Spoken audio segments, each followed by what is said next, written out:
بسم اللہ الرحمن الرحیم۔ تمام معاملات کے فیصلے کا ایک وقت مقرر ہے۔ تفہیم القرآن جلد چہارم، صفحہ 397، سورہ مومن، آیت 11۔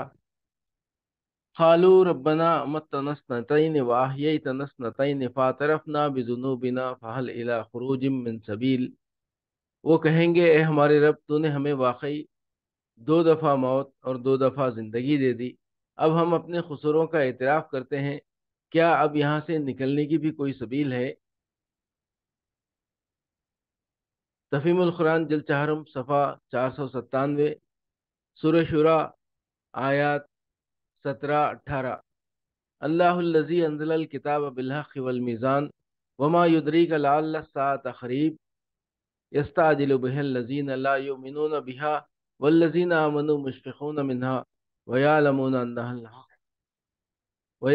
انها الحق الا ان الذین یمارون فی الساعة لفی ضلال بعید۔ وہ اللہ ہی ہے جس نے حق کے ساتھ یہ کتاب اور میزان نازل کی ہے، اور تمہیں کیا خبر شاید کہ فیصلے کی گھڑی قریب آ لگی ہو۔ جو لوگ اس کے آنے پر ایمان نہیں رکھتے تو وہ تو اس کے لیے جلدی مچاتے ہیں، مگر جو اس پر ایمان رکھتے ہیں وہ اس سے ڈرتے ہیں اور جانتے ہیں کہ یقیناً وہ آنے والی ہے۔ خوب سن لو، جو لوگ اس گھڑی کے آنے میں شک ڈالنے والی بحثیں کرتے ہیں وہ گمراہی میں بہت دور نکل گئے ہیں۔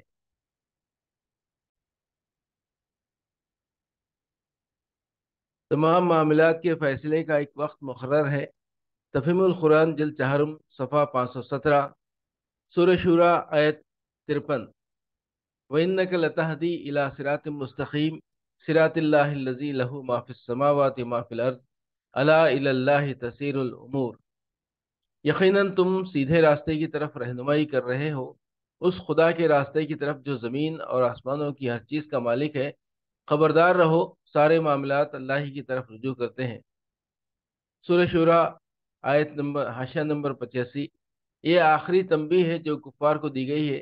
اس کا مطلب یہ ہے کہ نبی نے کہا اور تم نے سن کر رد کر دیا، اس پر بات ختم نہیں ہو جانی ہے۔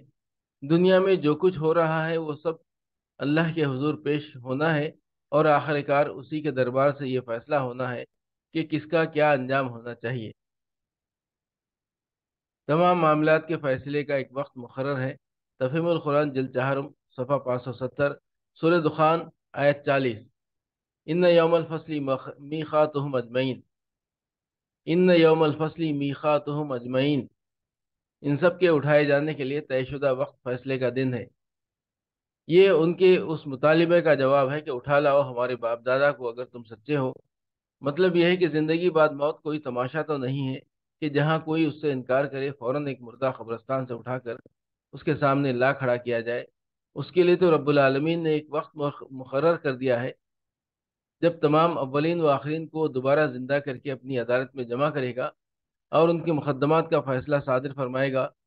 تم مانو چاہے نہ مانو، یہ کام بہرحال اپنے وقت مقرر پر ہی ہوگا۔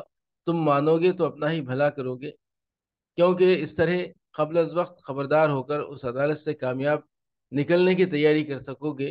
نہ مانو گے تو اپنا ہی نقصان کرو گے، کیونکہ اپنی ساری عمر اس غلط فہمی میں کھپا دو گے کہ برائی اور بھلائی جو کچھ بھی ہے بس اسی دنیا کی زندگی تک ہے، مرنے کے بعد پھر کوئی عدالت نہیں ہونی ہے جس میں ہمارے اچھے یا برے اعمال کا کوئی مستقل نتیجہ نکلنا ہو۔